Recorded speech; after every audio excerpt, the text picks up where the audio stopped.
Sementara itu, semua ahli politik di Selangor tidak lagi akan diberi tauliah mengajar dan memberi ceramah agama di masjid dan surau di negeri itu. Bagi yang tauliah mereka masih sah, tidak akan diperbaharui.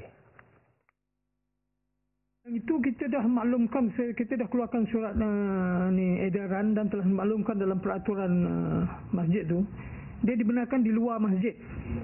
Di luar masjid, kemudian kita nyatakan tidak ada lambang parti politik, tak kira apa parti politik lah.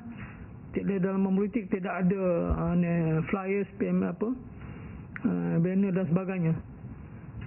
Dan tidak benarkan bercakap mengenai politik lah.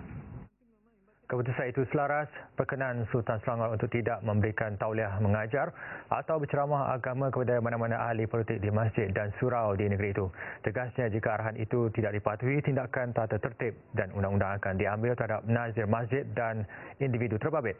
Marzuki turut mengesahkan 2 nazir masjid telah dipanggil dan diambil tindakan. Sehingga kini terdapat 2,601 penceramah agama bertauliah di Selangor.